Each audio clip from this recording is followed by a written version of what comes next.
So I've wanted to do this class for a while now.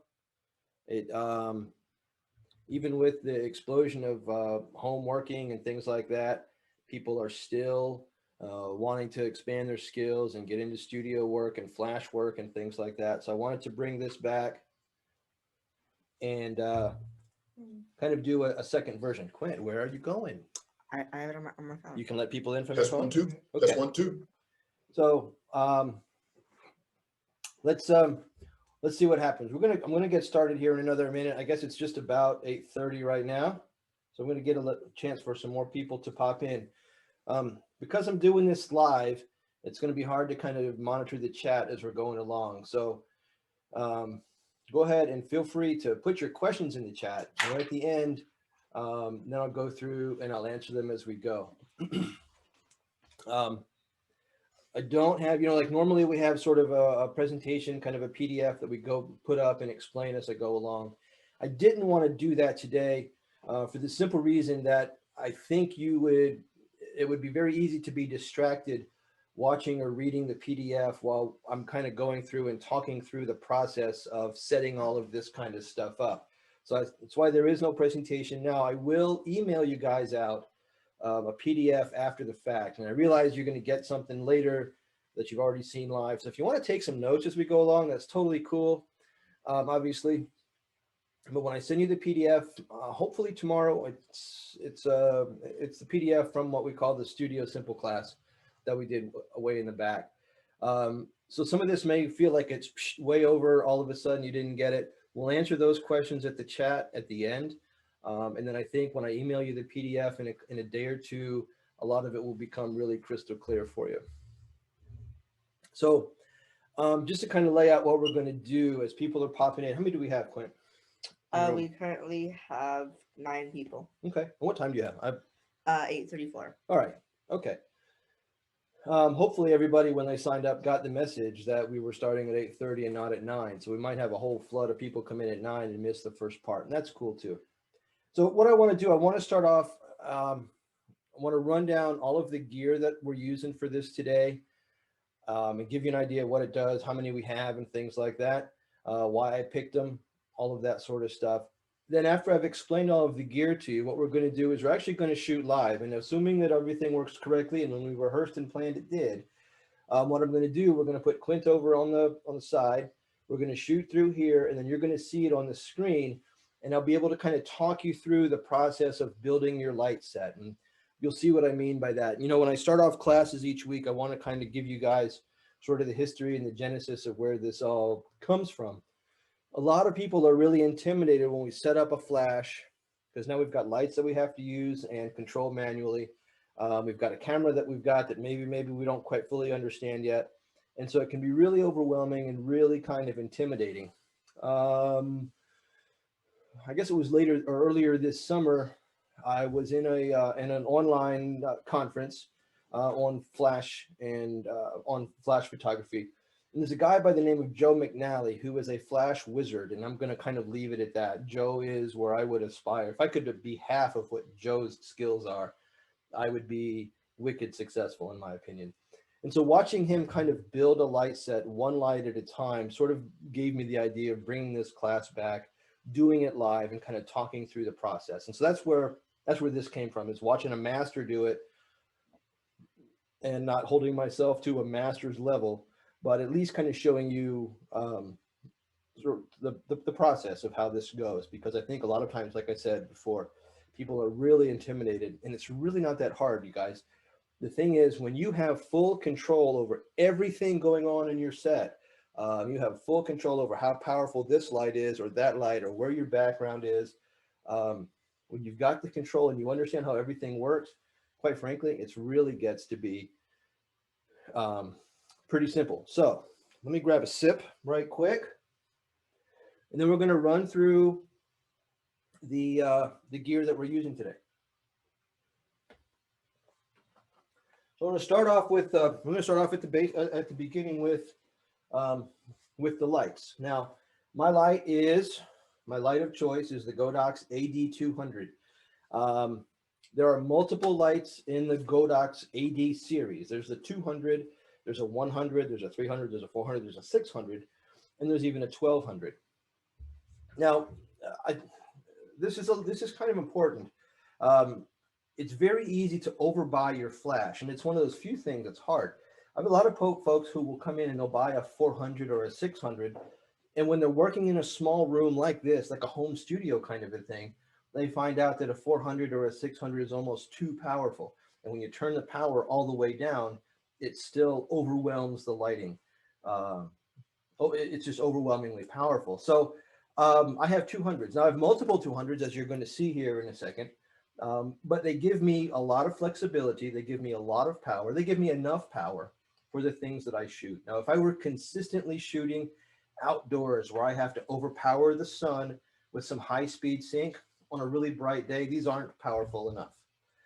That's where a 400 would be a better choice, or even a 600. But if you're just shooting in kind of a home studio setting environment, again, like what we're doing here today, 200s are more than powerful enough. And you'll see that when we get to the power settings.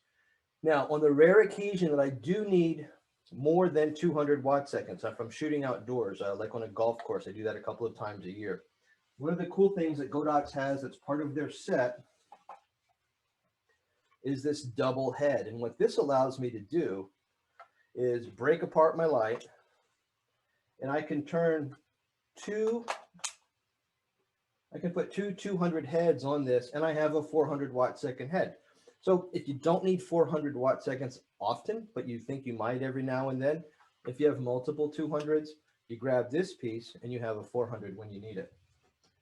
So that's our light, AD 200s from Godox. Now I have to mount these lights onto something, and I'm going to use this head. Now, all of these things look pretty similar. You guys have all seen Bowen's mount before. This is just the current version. Now, this one is a little bit special. Again, this is this bottom piece slides out. You see that little curve here on the bottom? I can put this piece back in. You see now it's a rectangle. That accommodates the V1 or any of the round head flashes. So this is called the S2 bracket. This is from Godox. I'm going to put my head into my bracket, lock it down. I'm good to go. I'm going to turn it on, which would be smart. So now this is good to go. With this bracket, I can tilt. I have a slot right here where I can, if I'm using umbrellas, I can pop my umbrella in here. We're going to talk about modifiers in a second, and then lock it down. So let's put this on the light stand. We'll go to the next step. So for my light stands, put it on. I'm going to lock it down. Now, I'm going to dog on some of the internet and mail order stuff. This is a thing that I have happen really frequently in the stores. They bought one of you guys bought something online, and it's really fragile. It's really wiggly. I'm not very confident that it's not going to fall down. Is kind of a bad thing. So my light stands, they're not so much overkill, but they're what I think are to be appropriate. These are from ProMaster, and I use the LS3 light stand. There's a 1, a 2, and a 3. I use the 3s. They go up to about 9 feet. They're plenty rigid. The base is nice and wide, so they're not going to fall over easily or anything like that. They're plenty supportive for this. If I'm using a speed light or something like that, plenty of juice. So there's my light set up on my stand. You guys can see that the light's turned on. Now we got to modify it, right? We got to put something on front of here. We don't want to just shoot with the light, with the flash naked. So we're going to put a light modifier on here. Now, when it comes to light modifiers, there are 10,001 that you can use. Everybody has a favorite. Everybody thinks if it's not my favorite, then it must be trash, or you're wickedly confused about what kind of a light modifier to use. A lot of people, when they're first starting out, probably pick an umbrella. Umbrellas are inexpensive. They are small, they collapse them down. They're really nice and small. They're easy to carry. Nothing wrong with umbrellas. They can be kind of inefficient, because if you think about an umbrella, there's nothing to contain the light, and it kind of shoots out in all directions. So even though you can create kind of a softbox look and a flattering light with umbrellas, over time you may move away from umbrellas if you choose to. Now, I don't have a problem with them. like I said, but I've gone away from umbrellas to using soft boxes, and we'll talk about soft boxes here in a second. But I'm going to save that for the next thing. The other thing that you can use as a modifier on here is, and you guys who shoot with the speed lights, you may already have one, and that's a mag mod. And you can put your mag mod on top of your AD200, and it's going to give you nice soft light. Now, similar to what an umbrella is going to do, it's going to be kind of omnidirectional. It's going to be, so it's shadowless, which is good, but it's really inefficient because it's kicking light in all kind of directions.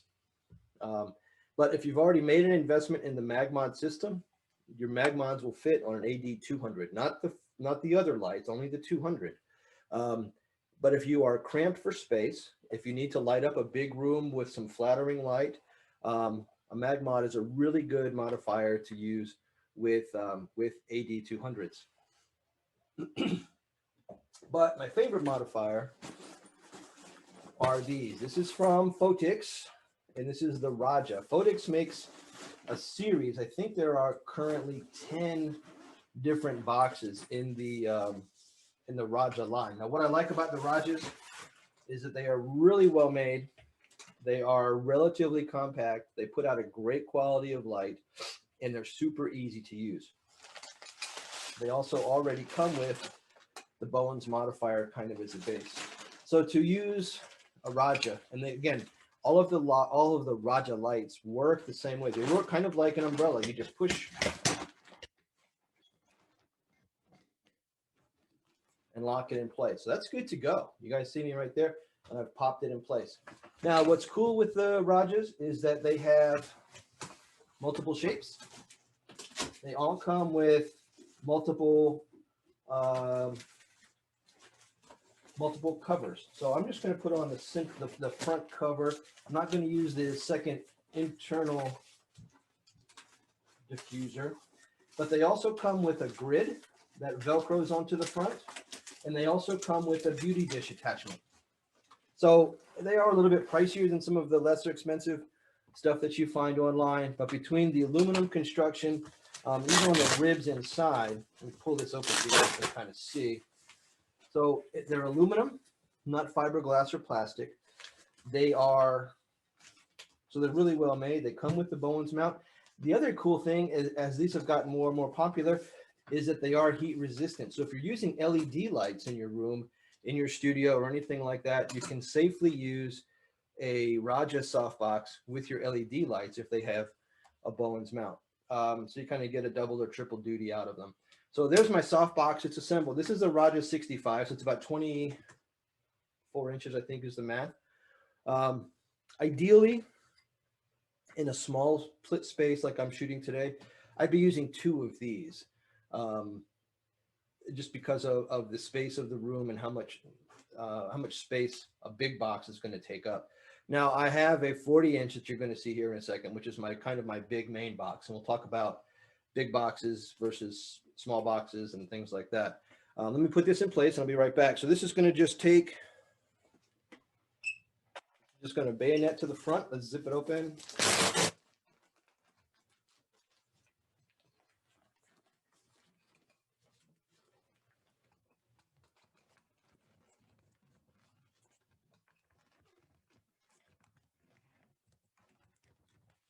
Yeah, it's easier to see when I'm not on camera. There we go.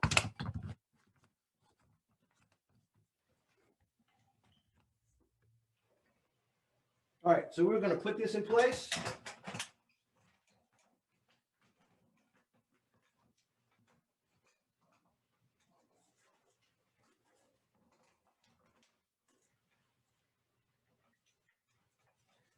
Get it roughly into position, and we're going to pan across the set so you can see everything on how we are set to go.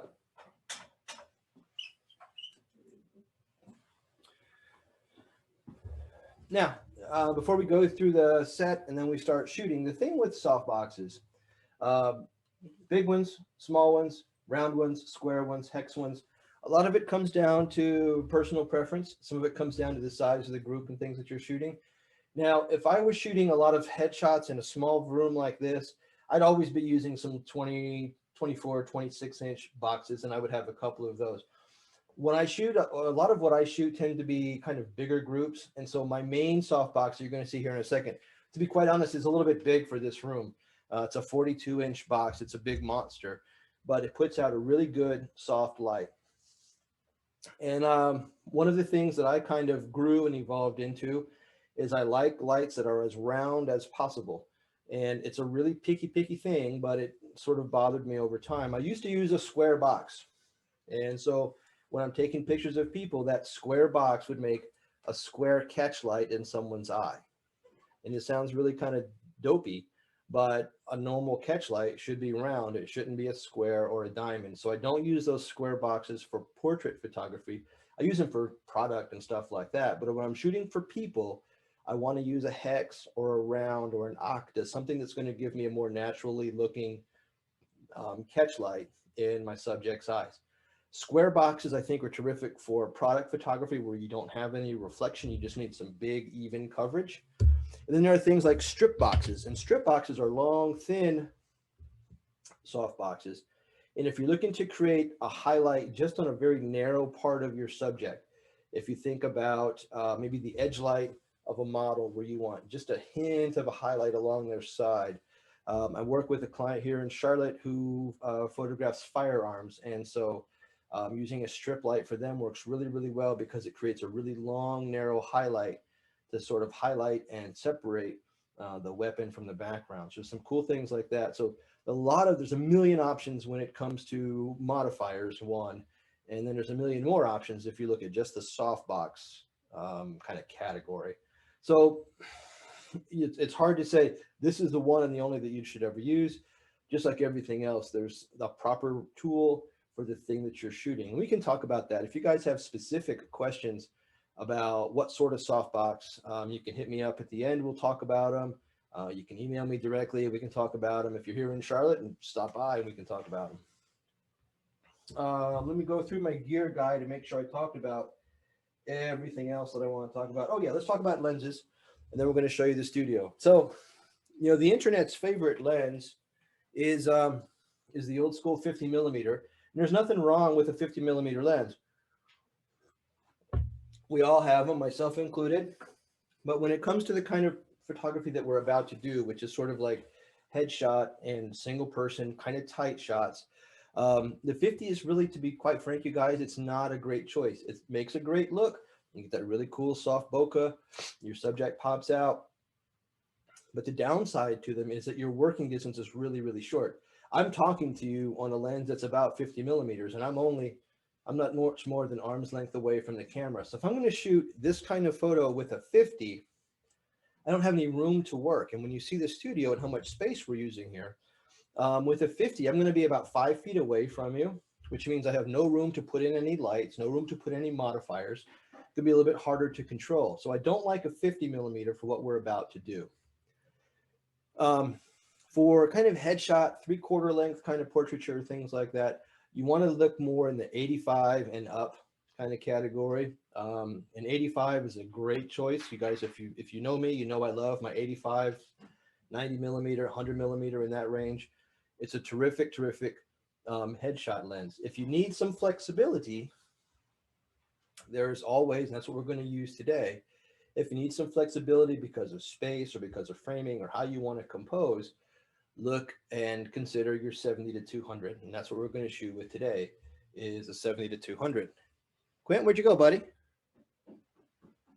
So that's what we're going to go with today, is with the 70-200. Now, if I'm shooting groups in a studio, or if I'm shooting family groups outside, anything like that, think about wedding reception and family portraiture and stuff like that. That's where something like a 50, or if I'm shooting full length fashion, that's where something like a 50, or even something a little wider, depending on the size of the group, like a 35, is a good call. If you're looking for sort of an all-in-one lens, this just popped into my head.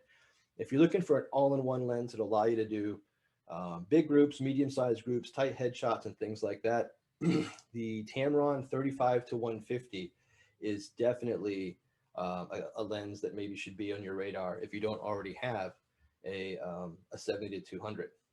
So let's talk about lenses, and then I want to make sure we did hit everything else. All right, so let's run through the modifier, and then I'm going to get Quint over here to walk us through the studio so you can see what's going on. I said modifier, I meant trigger, because we're going to go live here in just a second, and we're going to start shooting. So the way that the studio is set up, Quint, you're on, buddy. Okay, so the way that our studio is set up is we're going to have 3 lights that we're working with. Quint's going to switch over, and we're going to kind of walk through, and we're going to explain with the modifier. So we're going to switch cameras right quick. He's going to go through and sort of pan through what we are doing. So the backdrop that we're using is a pop-up 6x7 foot backdrop. Again, it's a Pro Masterpiece. Quint's going to show you what we got going on. All right, so there's our backdrop, and this is nice and portable. If you guys are using a roll paper or vinyl background, anything like that, you're going to use a traditional 2-stand piece. But because I'm working in my living room, you guys can see that, right?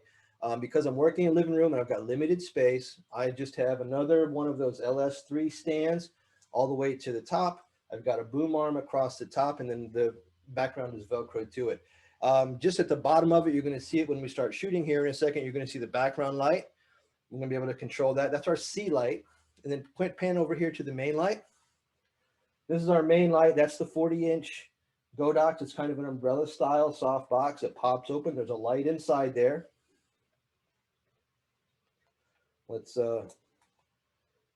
power them on. Make sure everything's firing. I see something firing. It was the wrong light. It was this light. That's okay. We're going to turn them on. Everything's on standby. So that's our main light, and that's going to be our A light. We're going to explain that in a second. Then pan over here towards the camera. Here's Command Central with all of our lights and things going on. And then our C light right over here with that small Roger light that I was showing you. So on our controller, this is how I'm going to be able to run everything. This is my controller. This is a Godox piece. This whole system is built around Godox because it's the brand that we carry. It's the brand that I use, that I can confidently recommend because of the breadth of their offerings between speed lights and studio lights and ease and value. And you guys remember, one of my main things is always a balance between performance and value. And I think these offer the best balance of that. So on my controller, this is an X2 controller. There's also an X Pro controller. The form factor is different. What you can do and what you can control is exactly the same between an X Pro and an X2. The reason I use X2s is because they also have a hot shoe on them. And so when I am shooting, events, if I need to have a speed light on my camera, I can put a speed light on top of here and then still control my lights. So I'm going to give you a close-up right here. Hope we can see it. So on this controller, I have an A, a B, and a C. And that is the A, B, and C are my lights. Now, in your lighting, you have channels and you have groups. Channels are the lights that I want to be able to control. So if I'm at an event and I'm shooting with another photographer and I want to make sure that my lights don't trigger hers or vice versa, all of my lights are on one channel. So everything in here is on channel 2. And so that's going to keep your lights separate from other photographers. Then you also have groups. And so since I'm using with 3 lights, I have an A group, a B group, and a C group. Now, if I'm working with more than 3 lights, I can have 3 or 4 A's, 3 or 4 B's, or whatever I need. But what this lets me do is from the camera, I can control the power of all of my A lights right here from the camera. So I don't have to walk over and make certain adjustments and turn them on and off. I can control my B lights separate, and I control my C lights separate when I'm either turning them off, adjusting the power, or whatever it is that I have to do with them. To give you an idea, last year I shot a wedding with another photographer who also used Godox lights. And in the reception area, what we did is we set up 3 lights across one side of the reception. Those were all my lights. So they were all channel 1, but each light was separate. So each light was A, B, C. They were all set the same, but if I wanted to turn one off individually, I could do that. Her lights were on the other side of the room, same setup, 3 lights, A, B, and C, but she was on channel 3, or a different channel from me. I could shoot without triggering her lights. She could shoot without triggering my lights. If I wanted to, we got to a point of the reception where we wanted to kind of spotlight the bride and groom. So we switched channels. She was able to take over my lights. We had just a center light on, so our B light, for example, with a couple in front. That B light would trigger, light them up, backlit, that dreamy looking thing that you have. But her A, B, C lights on her side of the room fired as well. So we were able to balance the light. and then she could take control of my lights easy enough. So the idea behind the groups and channels is you can control everything. So when we get here in just a minute, when we start setting up and determining exposures, from here, I'll be able to control and turn on the power of each of my lights. So let's put the controller in. We're going to lock it down. I'm going to go make sure that all of the lights are turned on. That's the one thing I can't do from here is physically flip the switch. So let me do that. We're going to get Quint back over here to bring up the camera thing.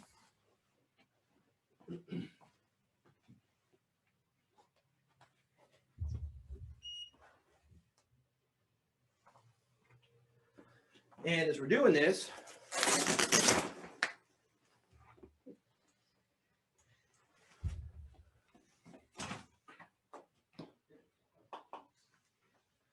all right, let's make sure everything's firing.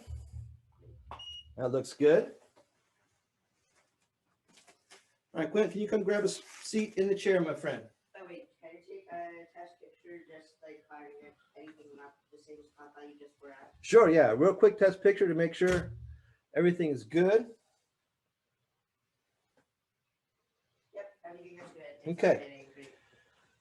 So far, so good. No smoke coming out of the computer, and Spectrum hasn't let us down yet. So now what we're going to do is we're going to build the light set. And what I mean by building the light set is we're going to determine the exposures for each of the lights individually as we go through. This is where it seems most folks get scared. And this is the part that can feel a little bit overwhelming. So here's what we're going to do.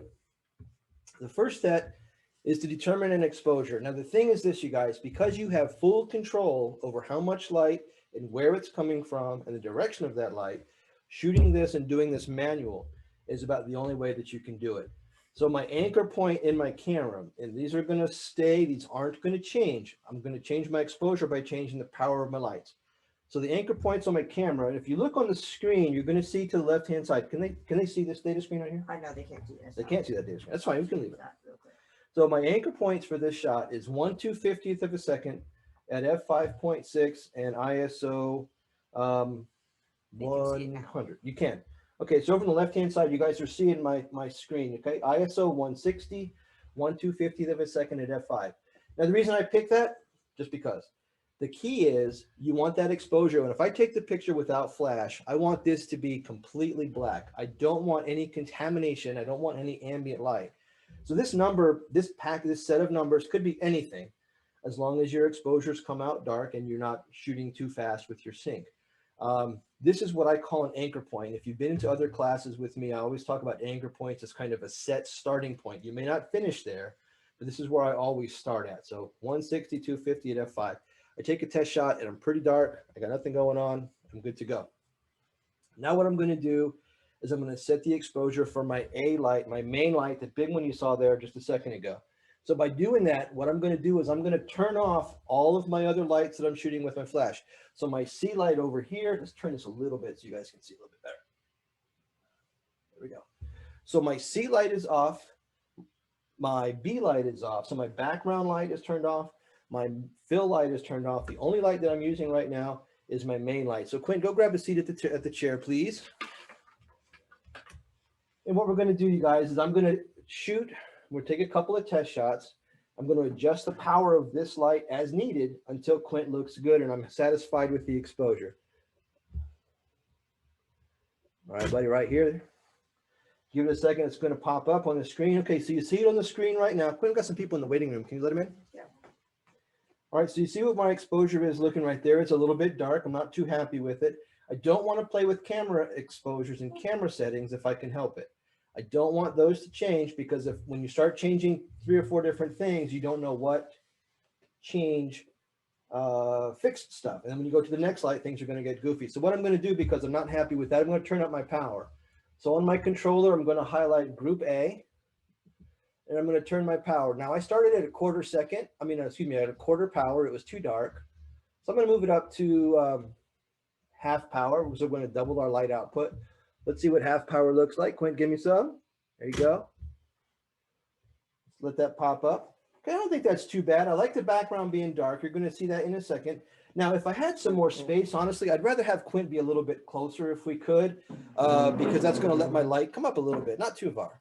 That's good. Yep. And what I want you guys to see, okay, because I have not rehearsed this, I want you guys to see the process that goes through this. If I put some more space between Quint and the background, it's going to allow my light to fall off. It's going to make my background darker, which is okay. I want my background to be dark because I'm going to kick some light in there in a second. All right, Quint, I need you to move about this way, about 6. Oh, perfect. Right there's good. Let's take that shot. Now I moved him up a little bit closer. I increased my power. I think he looks pretty good there. All right. So my A light looks really good. Don't worry about those reflections on his glasses. So my A light over here looks really good. I'm going to turn that off right now, just for a second. And I'm doing that from the controller, right? I'm going to roll over to my B light. Now my B light's over here to camera left. And they're both about equidistant. So my A light's about 3 feet to my right. My B light's about 3 feet to my left. I'm going to turn on my B light. And my starting point for my B light is going to be an 1/8 power. I want it to be a little bit less powerful than my main. So my main light is, okay, his main's going to be the most bright light. This other light over here to the side, I just want to fill in a little bit of shadows, get a little bit more straight up. So Quint, grab a spot, assume the position, 3, 2, 1, boom. Okay, here's what we do with the second light. Now that's pretty good. Now his pose changed, but you see the lighting on his face is pretty even now. Got some ugly shadow on the back. We're going to take care of that in just a second. All right, so Quint, I want you to turn your head towards me just a little bit. Right there looks pretty good. Good smile. Now I've got him straight on, so I shouldn't have that hard shadow. You see what we have going on there? Looks pretty good, right? It'll take a second for it to get high quality. We'll let that shot render. Okay, so I'm pretty happy with what I have going on right there. You see that little bit of a triangle on the side of his light? That's called Rembrandt lighting. And I don't have enough space in this narrow room. Now keep in mind, I want to give you guys an idea. I'm shooting in a room that's about 10.5 feet wide and about 12 feet. I would love to have about 5 or 6 more feet on either side. So I'm happy with my B light. I'm going to turn my B light off now. And I'm going to go to my C light. Now my C light is my background light. So now when I take this picture, Quint's going to be pretty much, buddy, come over about 6 inches. You're right in front of the light. There you go. 2, 3, 1, boom. That light didn't fire. Hang on 1 second. Oops. Oh.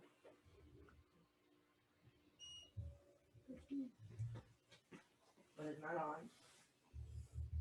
There we go. There you go. All right. So here we go. Now this is just going to be to set the exposure. Double check if that's on C. I think I might have hit the switch by mistake.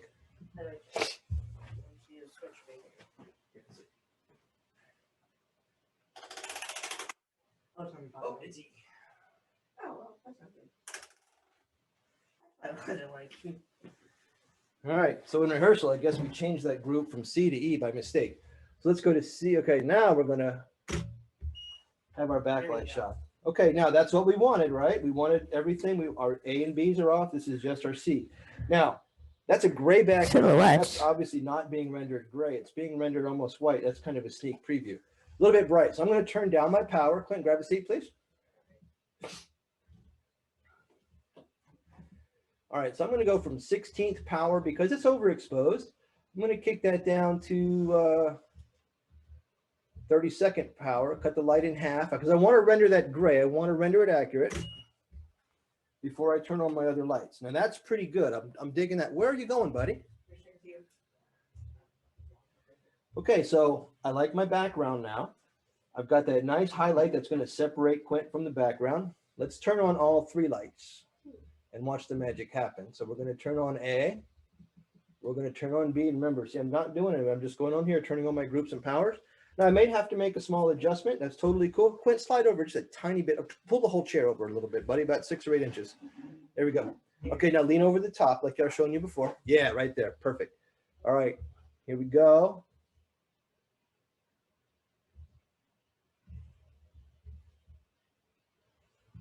Digicam might have crashed, pal. I got nothing going on. Well, I didn't do take a picture. It's not firing. Hang tight, you guys. Remember, we're doing this live without a net, so Oh yeah, disconnected for some reason. things can go awry. So hang tight. We're going to restart that. Why did it disconnect? controller, that camera that we were doing. Let me talk a little bit here Yeah. while Quint's getting this reset. So the idea behind this is that each light is being controlled individually. If I were to come in and just turn on all the lights to power and go, I'm not really sure where or how to make adjustments. And so this thing, the key to really doing this easily and without a lot of pain is to set each light individually. It's a little bit easier if you start off with the same point each time. So again, that anchor point concept. So pretty much always when I'm rolling into an office or someone's coming to me or I'm going to them, quarter, 8, and 16, A, B, and C. Quarter on A, eighth on B, C on 16. If I'm doing a 3-light kit, which more and more is what we do, is a 3-light piece. There you go. And I always start there, and my camera settings are all set the same too. So a white balance is set to flash because I don't have to worry about color that way. White balance is set to flash. ISO is manually set. Exposure is manually set. Those anchor points I gave you before, the 250, f5, 160 ISO. All right, Quentin, grab a spot. Let's see. Digicam is back up.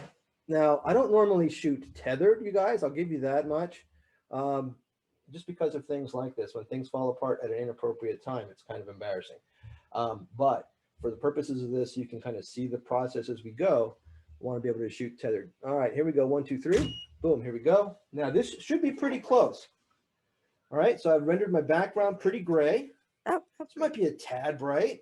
Quint looks pretty good. Let's darken the background a tiny bit. So I'm going to go back over here to my group C. I'm going to go to group. We're going to go from 32nd. We're going to kick this all the way down to 128th power. All right, Quint, give me some right here. I'll let him finish with the yawning. It's early for a 12-year-old, you guys. I'll tell you what. But he's been a trooper. This couldn't happen without him. 1, 2, 3. I think Digicam all of a sudden is letting us down, dude. So nothing? Yeah, it just crashed again. Oh, hold on. Sorry, let's try that again. Sorry.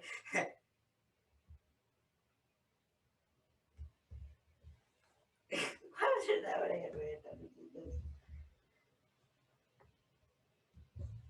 Hang tight, you guys. it's connected. Yeah, I know. Digicam. All right, go back. Let's go sit up. Let's try again.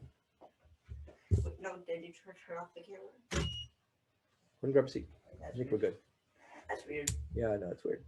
All right, guys, here we go. 1, 2, 3. There we go.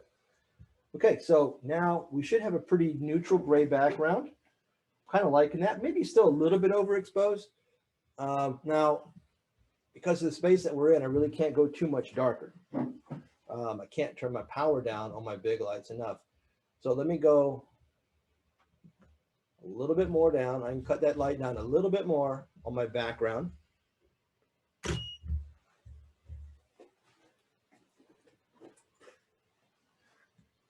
That's pretty close. Now, what I could do in a position like this is I could put a grid over top of that to cut the light down a little bit more. But I'm pretty happy with what I have. I can move. Quint, do me a favor. What's that? Come on over. I want you to move the background light just a little bit. Yeah. Pull the background light up closer to you, about 1.5 feet. Put it right there. Yeah, right on. Right here? Perfect. Okay, now grab a seat again. Okay, so what I'm doing now, because my background is still a tad overexposed, I've increased the space between my background and my backlight. Now, ideally, if you have enough space to work from a background to the backlight, I like about 3 feet. And then from my backlight to my subject, if I can get another 2 or 3 feet, that's terrific. So I've moved the backlight up a little bit. Over just a tad, buddy. There we go. Rock on. And let's see what we get.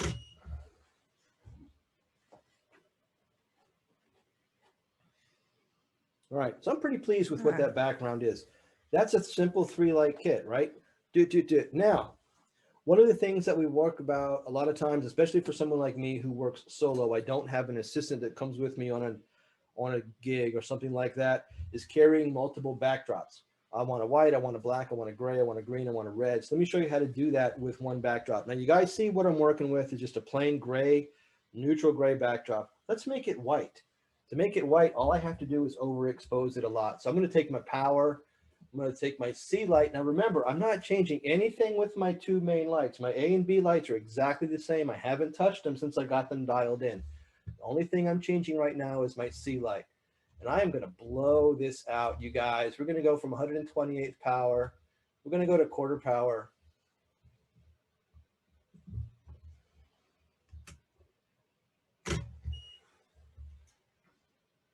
White background.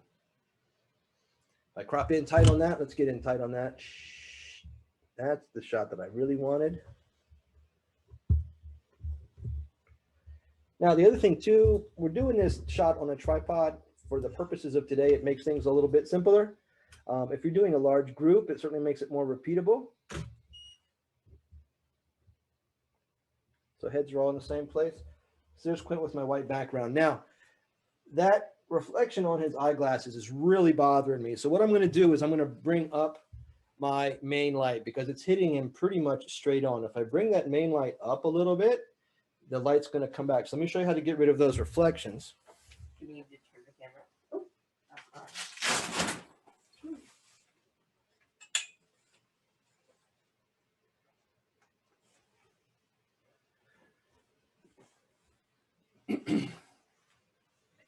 So this is one reason why as photographers, we like a lot of space. I mean, I'm in a standard living room. My ceiling's only 9 feet tall, so I can't go up super, super high. Ideally, I'm going to come up at a steep angle to get rid of those reflections. Let's see if this helps a little bit, and it should. Whoa, beautiful. All right, Quint, do me a favor. I want you to lean straight onto the back, lean straight over the back like that. Look down, put your glasses all the way up on the bridge of your nose. There we go. Head down a tiny bit. Right on, head on, and then eyes up towards me. Good, that looks right on.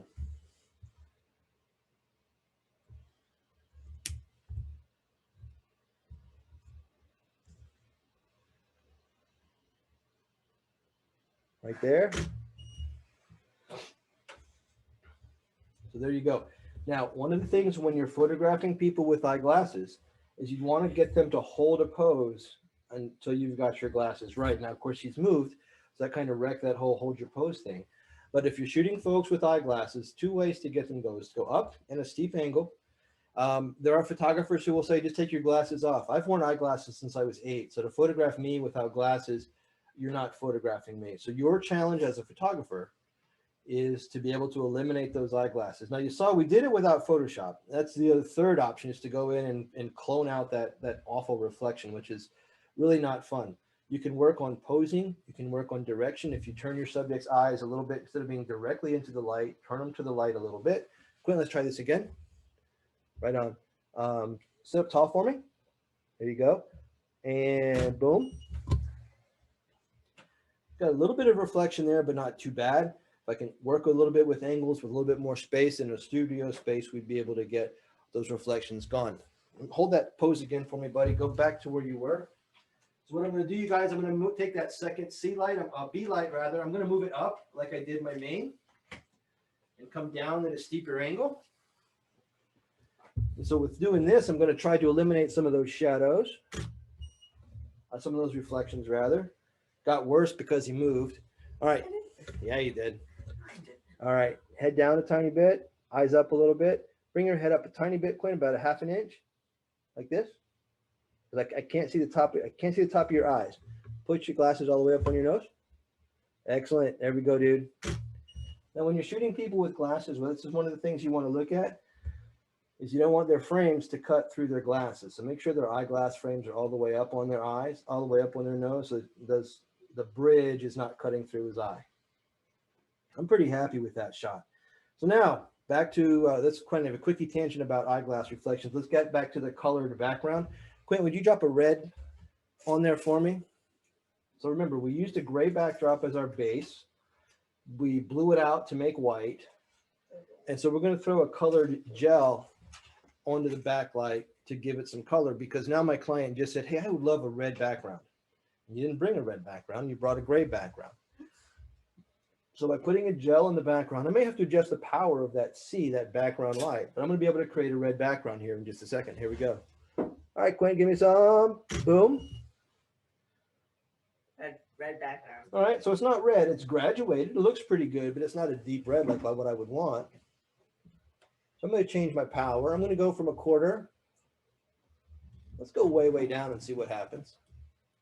I'm going to go to 64th power. Remember, A and B haven't changed. Now I've got kind of a funky gray red, but more gray than anything. All right, let's go again.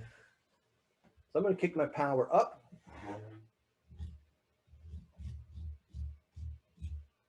I'm going to go all the way to the end. Go to 1/4. Come over a tiny bit. There we go. All right, 3, 2, 1.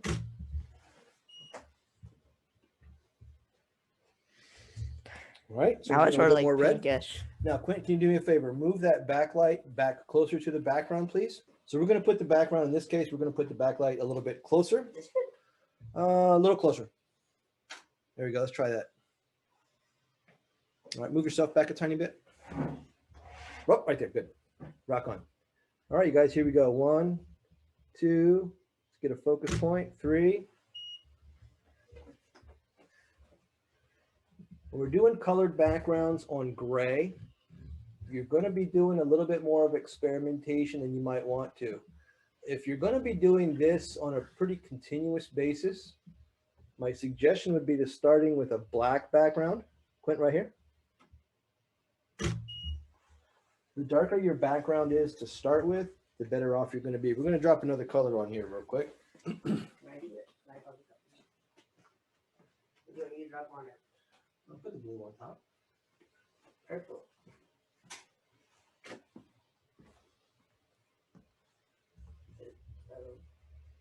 So these gels, you can get them in different places.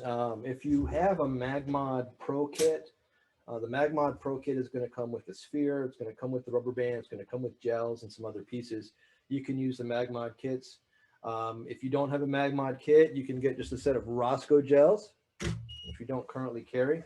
We'll bring some up. And I put the red and gray on there. We made gray. That's not very pretty. That was red and purple, not Red and blue. gray. Sorry. All right, let's kick it up again. Stay over there for me so I can just kind of shoot and make changes real quick. All right, here we go. Take the red off. Let's just go with plain blue.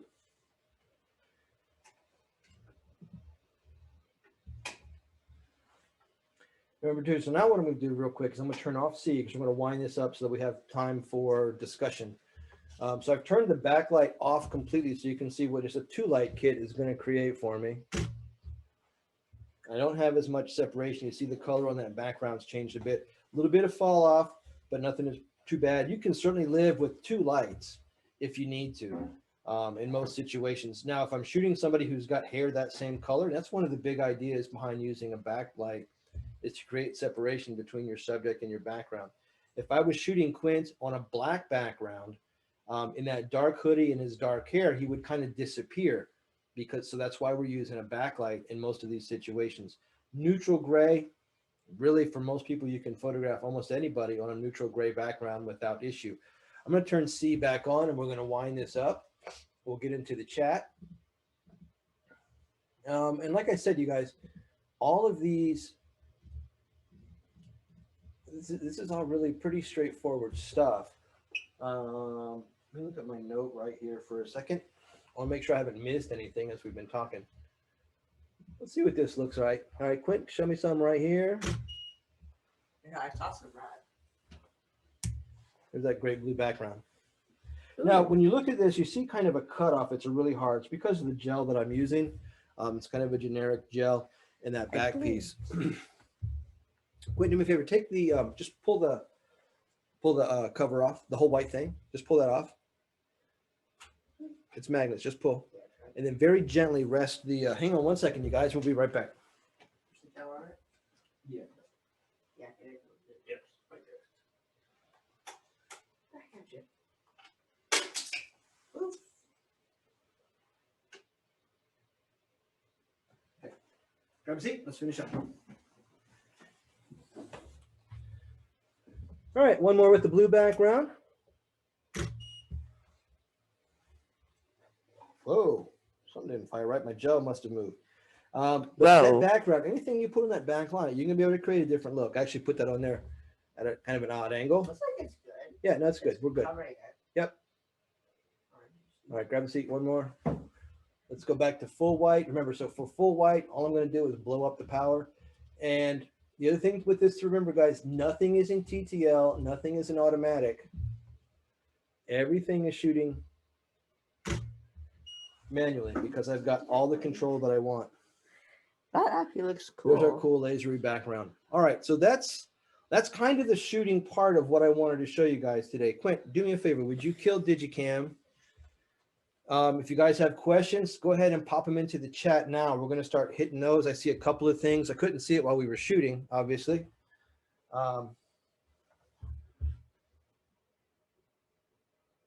Cool. All right, so let's see. Any kind of questions or things in the chat? We're going to give it a second. Can you bring up the keep in touch screen so they can see on that? So, as always, first off, number one, thank you guys for showing up today. I know we started a little bit early.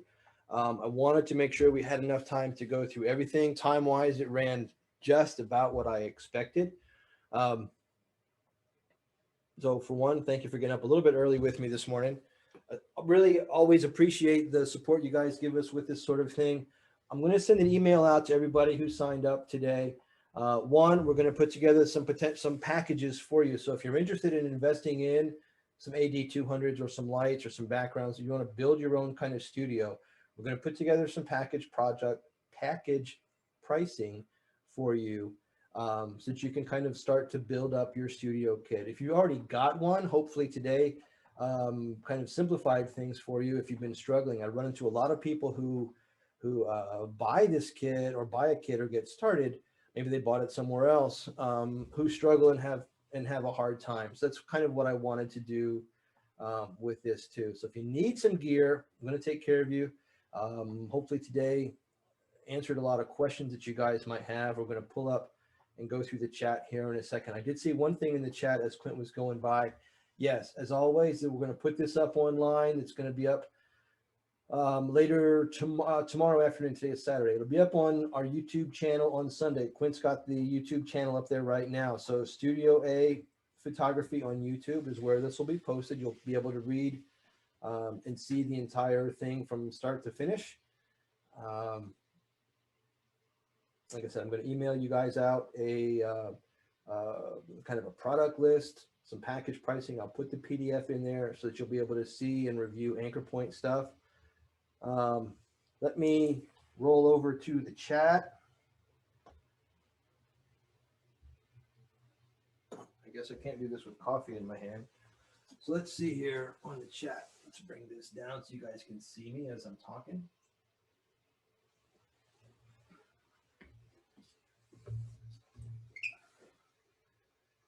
Let's see if I can make this work. All right, that's good enough. All right, so let's scroll up here through the chat and answer any questions you guys might have. Missed the first half. Yep, when I just told you guys we're going to post that up, we'll be able to get the recording. When I use the colored gel, Lori wants to know when I use the colored gel over the behind the subject, you put a diffuser over the gel. The answer to that is yes, and sometimes no, Lori. A lot of times it has to do with how much space I have to work with. You know, this is about as small as I would want to set up a 3-light, about as small a space as I would want to set up a 3-light studio. It's really pretty cramped. But sometimes I will put a diffuser. If you saw in those last couple of shots where I couldn't get the color as deep as I wanted, using a diffuser or using a grid will kind of help with that. You know, one of the things that I like about the MagMod set is it's really versatile. And in that MagMod Pro kit, you have the sphere that you can put on your speed light that you can also put on an AD200. It also comes with a grid. Quint, can you grab me that white diffuser, please, we were using on the backdrop? I'm going to show you this piece too, which is pretty cool. So this is what I had on the backlight, and it attaches with the magnet, right? And it keeps the light from spilling backwards. So all of the light on that backlight was blowing out towards the background. So this comes in that MagMod Pro kit too. You know, even though MagMods originally were kind of designed for speed lights, I found it really useful with the AD200 in my studio kit. So I might use that. I might use the grid. One of the other things that I really like doing that gives a really smooth kind of gradient on the background is to take that mag sphere the squishy piece, I like using this with the grit, with the gel. So I'll put the gel in the light, put the sphere on top, and this makes for a really, really pretty smoothly gradient background, especially with color. I love this on my backlight.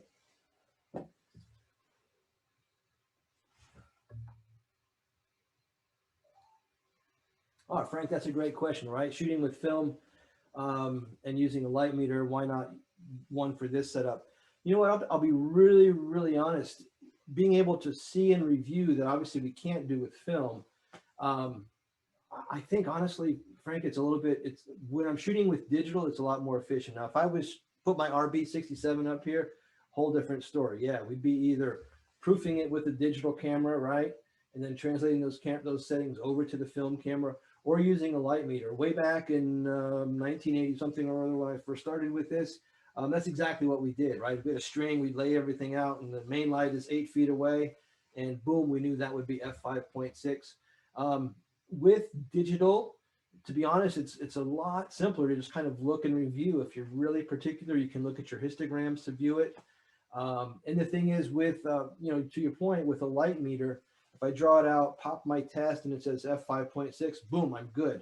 But you still go through the same process of setting up your A light for 5.6, your B light for 5.6. There's still an involved process. It's just a different tool. So it's not that one is better, different, or worse. It's just better or worse, rather. It's just a different tool.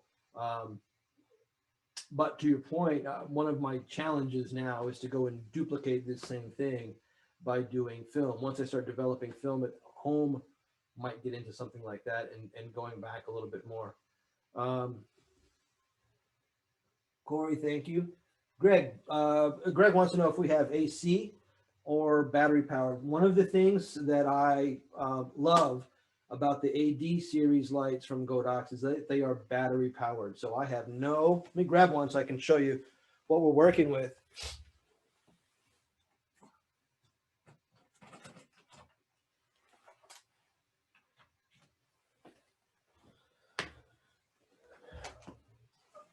So here's my battery for the flash. And that's it. I have no AC cords. I have no power cords. The reason I bought into these, a number of years ago, I was doing a shoot for a university here in town.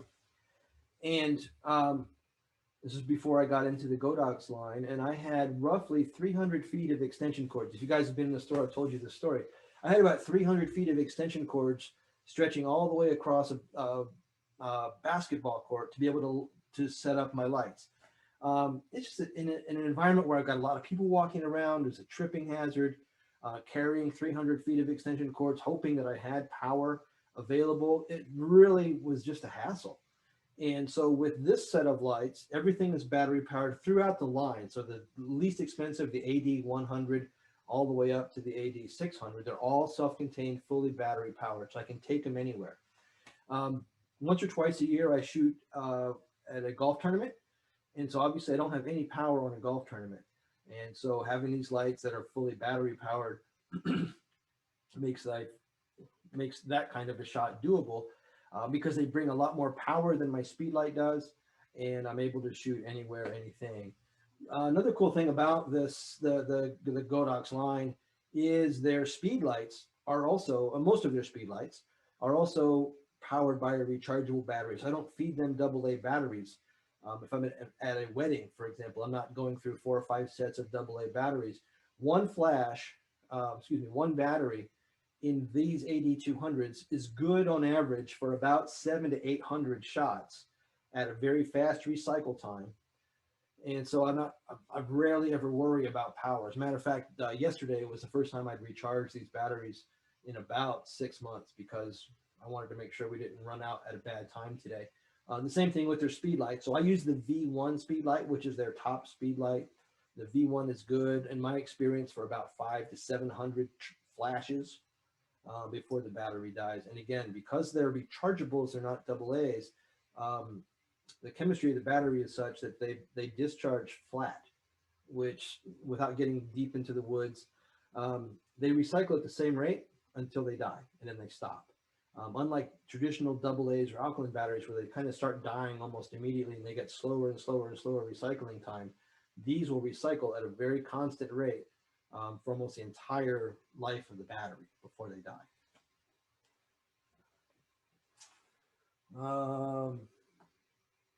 Let's go back up here. What transmitters do I use? So Susan, my transmitters are Godox transmitters, and there are two in the line. There's the X2 and there is the X Pro. Let me pull out this X2. Now this one, so this is the X2, and to be perfectly honest, this one actually came from Adorama. I think I picked it up from one of my buddies. This is not the Godox branded labeled flash.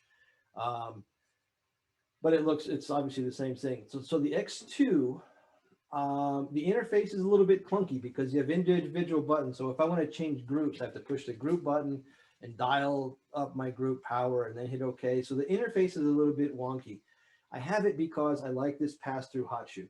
So if I need to, I can put a speed light up here and control my other lights. Now, the cool thing is with the V1 and the 860 speed lights, they also incorporate a controller. So now, if I have my V1 on top of my camera, I can use it just like I use this to control the other lights in my room. It's great for stuff like a wedding reception where I want some fill light from my camera, but I want some lights in the room to go off too. So that's pretty cool. They also make the X Pro. I did not bring an X Pro with me home with me. The X Pro does the same thing. The form factor is different, and there's an individual button for the channels. There's a big LCD screen. In my opinion, the X Pro is an easier remote to use. They both do the same thing. It's just a personal preference. They price out the same. They do the same thing. It's just a matter of whether I wanted the provision to be able to use a pass-through shoe if I wanted to. So that's why I bought X2s. But the X2 and the X Pro, like I said, they work the same way.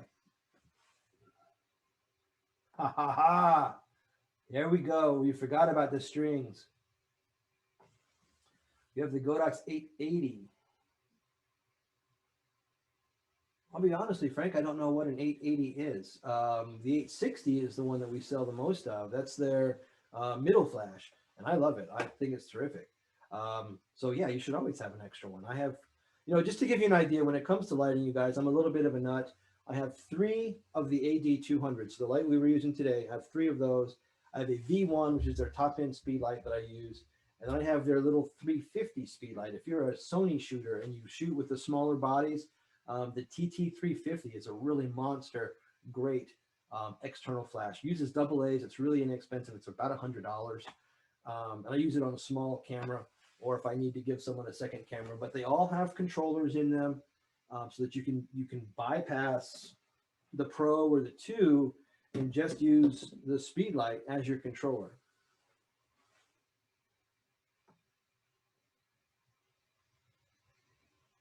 Yeah, see, JD's got it going on with his all the Godox stuff. Can you show the light you're talking about? I did, but I'll bring it back up. Dropped it on the floor, so give me a second here. Okay, so that's the 200, and that's the whole kit and caboodle. So the cool thing with 200s is they have an interchangeable head. If you wanted to use a bare bulb head for more kind of, the word escapes me. This is the thing with live. Where the light's omnidirectional. That's the word I wanted to use. So if you want to use omnidirectional head, you can put a bare bulb head on here. It comes with it. The head just clips back on. You can get a round head for this if you chose to. Like I said, I showed you where the battery is. Just pops out. Recharges pretty quickly. And then it's just a matter of powering it on.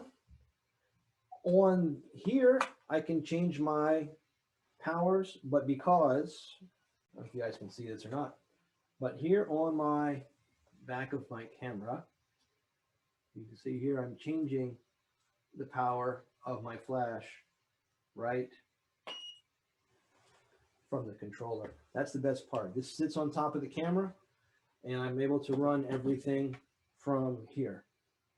You guys, thank you so much. Like I said, this went about as planned. I had my fingers crossed that Spectrum wouldn't let me down, running 2 cameras with an extra set of program in here, doing things we've not done before, rehearsed and practiced, and it all went well. I really want to thank you. Remember, this is going to be posted online.